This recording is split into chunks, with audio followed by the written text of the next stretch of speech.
Hello, it's your boy Mr. CV. I'm back with another special video, and welcome back to CV Football. Now, I'm gonna do a quick review on Arsenal versus. Give me a second, I forgot who they're playing. I'm gonna do a quick review on Arsenal versus Burnley.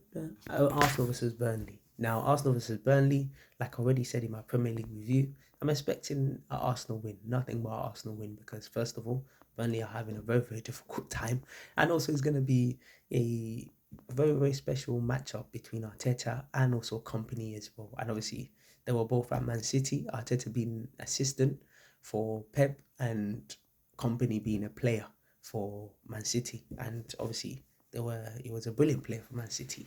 But in the Championship, he was able to get his football across. But obviously, Premier League is a new dimension and is a new challenge. And obviously, a company is struggling. And before, when company was doing absolutely amazing, obviously they tipped him to be the Man City coach. But all the ex-Man City players are always tipped to be Man City coach. But at this current moment, I don't think he's even in that shout. Probably someone like De Zerbi is even in that shout. And as I was saying, so Burnley have been finding it difficult, but I'm going to really focus more on Arsenal because I'm an Arsenal fan, and obviously anything concerning Arsenal, that's my first priority. So for Arsenal today, I'm expecting Raya to start in goal. Now, the last time Arsenal won in the Champions League, won 2-0 against Sevilla. Trossard scored and also Saka scored as well.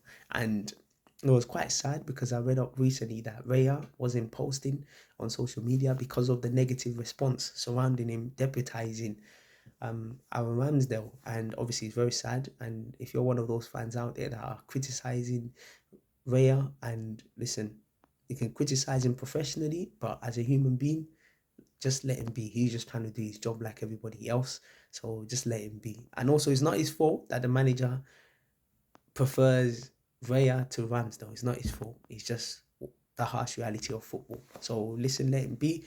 Obviously, I'm also an advocate of Ramsdale starting in goal because I think Raya has made a lot of mistakes, but he's kept a clean sheet against Sevilla.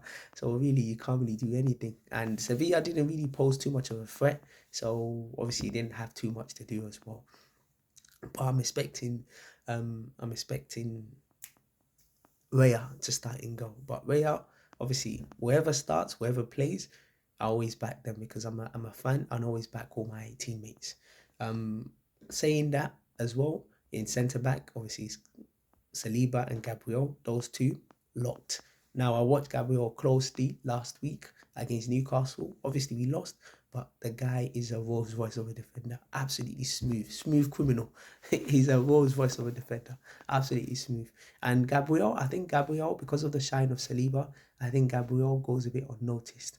And trust me, Gabriel is an absolutely brilliant defender, but he's more rash than Saliba. But literally, he's still a fantastic defender.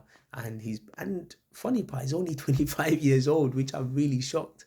Wow, he looks more older than he is, but he's only very young. And Saliba is only 2021, very young as well. So hopefully we should have them for many years to come. Right back, obviously, Ben White as well should start at right back. Left back, that's where it's up for debate. Should Zinchenko start? Should Tomiyasu start? For me personally, Tomiyasu has been absolutely brilliant. And also he won the player of the month as well last month. So he's been absolutely great as well. Whichever of them starts, I don't really mind. For this game, I probably think Zinchenko should start only because Burnley are probably going to play more defensive formation. Only because obviously they've been playing the attacking formation and they've been losing. So they might go a bit defensive and Zinchenko is just better going forward. But whoever the manager chooses to start, I don't really mind because at the end of the day, I'm going to support the team. Going into our midfield, obviously Jorginho has been playing quite a lot recently, and I don't know whether he starts. I'm not sure. I'll say probably Jorginho will go back in there, and then Rice and Odegaard. Now Rice obviously has been brilliant. Odegaard not too much this season, has been up and down, but still he's still one of our best players, so we can't just rule him out. Talking about that defensive midfield position, Thomas Partey. Now they've done a scan on him and he's injured again. And obviously it is very frustrating because Thomas Partey is is arguably one of our best defenders, especially one of the best defensive midfield in the world as well. But the injuries have been a pure struggle. The injuries have been very, very difficult. And I think Arsenal are looking into that position. My sources are telling me Arsenal are looking at Douglas Luiz as well. So from Aston Villa. And he's been playing fantastic. So I think someone like him is been talked about to be the perfect replacement for Partey. But let's see. For me personally, I would love Partey to stay, but obviously if you're always getting injured, then it's going to be very, very difficult for the manager to pick you. And it means the manager can't rely on you, which is the reason why people love Rice, because he's got so much durability. And last season, he played over about 69 games. It's 69 games, which is unreal for a football player. But obviously Arsenal have way more games as well. Our front line, these three are what I'm expecting: Saka, Nketiah, and Martinelli. So Martinelli, obviously brilliant, and Saka as well. Obviously, he's been on and off this season, but obviously in the Champions League, he showed his worth and he showed what he's made of, and he was absolutely brilliant. Scored as well, obviously, which has helped him to regain his confidence as well. So I'm expecting another good game from him. Nketiah last week against Newcastle, very, very poor, very, very poor. Didn't really offer anything really, and he was very, very poor. But listen, you can't just get onto him. Our front line was very poor last season, and Martinelli, I said last week. Martinelli, against that right back, I forgot his name. The right back from Southampton, I forgot his name.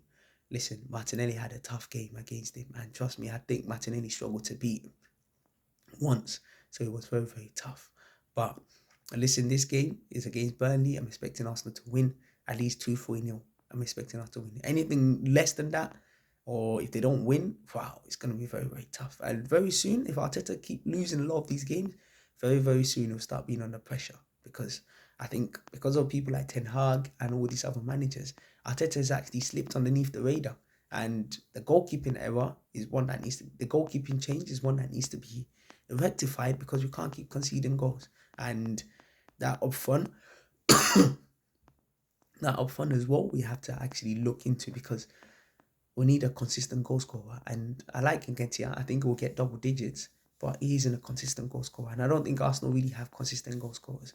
That's my Arsenal versus Burnley review. So listen, if you have a different review or you want to comment in the comment section, drop your comments and let's get talking.